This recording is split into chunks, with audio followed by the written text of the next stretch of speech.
முதலமைச்சர் மு.க. ஸ்டாலினின் 72வது பிறந்தநாள் விழா பொதுக்கூட்டம் சென்னை யானைக்கவுனியில் நடைபெற்றது.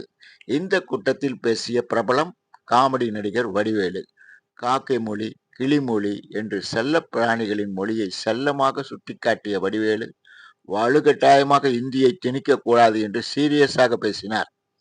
நான் அரசியல் பேசல என்று பலமுறை சொன்ன வடிவேலு, 2026ஆம் ஆண்டு நடைபெறும் சட்டமன்ற தேர்தலில் 200க்கும் மேற்பட்ட தொகுதிகளை கைப்பற்றி திமுக மீண்டும் ஆட்சியை பிடிக்கும் என்று தேர்தல் பிரச்சாரமும் செய்தார்.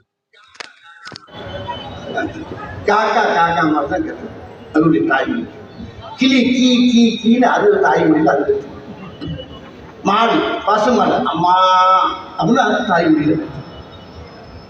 நாய் அதோட தாய்மொழியில் இப்ப அதை போயிட்டு மாடை போயிட்டு நாய் மாதிரி கட்டினா அது என்ன செய்யும்? கிளிய போயிட்டு காக்கா மாதிரி கட்டினா அது என்ன செய்யும்? பூனை மியான்னு கட்டுது. அதை போயிட்டு குயில் மாதிரி கட்டினா அது வேண்டாம். நான் ஒன்னே ஒன்று சொல்றேங்க, யாராலும் எதாவது கத்துக்கணுமோ கத்துக்கிட்டோம். நான் கட்டாயப்படுத்தாதீங்க, உன் கையெழுத்து கொடுக்கணும். எங்க நாட்டில் ஒவ்வொரு மாநிலத்துக்கும் ஒவ்வொரு கலாச்சாரம் இருக்கு, ஒரு மொழி இருக்கு, ஏன்னா அதுதான் அடையாளம். ஆனா எங்க தமிழ்நாட்டுக்கு எங்களுக்கு அடையாளம் வந்து தமிழ் தாய் தான், தமிழ் மொழி தான். எங்களுக்கு சாதாரண வட்டார மொழி இருக்குல்ல, இந்த மொழி நான் பேசுற மொழி இருக்குல்ல, நான் 2000 ஆண்டுகளுக்கு முன்னாலே திருவள்ளுவர் எழுதி வச்சிருக்காங்க. அந்த மொழிக்கு எவ்வளவு பவர்னா 5000க்கு முன்னால் அந்த மொழிக்கு எவ்வளவு வலிமை இருந்துச்சு பாருங்க. அப்படிப்பட்ட மொழி இன்னைக்கு வந்து யாருக்கு இருக்கு? இன்னைக்கு தமிழ்நாடு முதலமைச்சர் அருமை ஐயா ஸ்டாலின் அவருடைய பார்வை நடிக்கும். அவர் சொன்னார் பாருங்க, என்ன நடந்தாலும் சரி இந்த மொழிக்காக என் உயிரே கொடுப்பேன் பாருங்க. அந்த ஒரு வார்த்தை தமிழ்நாட்டு மக்களை போல அவ்வளவு வரை மனசு ஒரு வெகுல வச்சிருச்சு.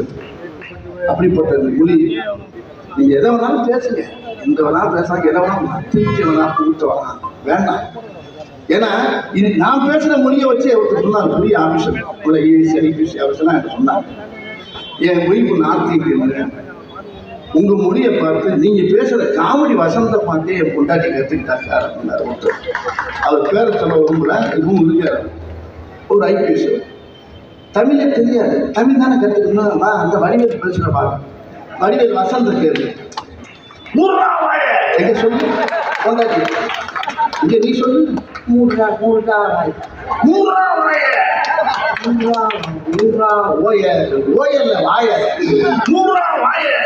இப்படியே சொல்லி சொல்லி சொல்லி சூப்பரா தமிழ் பேசுறது என்னோட நல்லா பேசுதா தம்மா கொண்டாடிட்டு போன கொடுத்தாரு. அங்கே பேசி இப்படி எல்லா ஸ்டேட்லையும் பார்த்தீங்கன்னா எங்க மொழி உலகத்துக்கு பூரா கற்றுக் கொடுக்கக்கூடிய மொழி தமிழ் மொழி. எங்க மொழியிலிருந்து தான் எல்லாமே கற்றுக்கலாம், வேற மொழியிலிருந்து நாங்கள் என்னத்தை கற்றுக்கணும்? இங்கிலீஷ் சும்மா கனெக்டட், சும்மா ஹாய் ஹவ் ஆர் யூ, அவ்வளோதான். அது என்ன இருக்கு?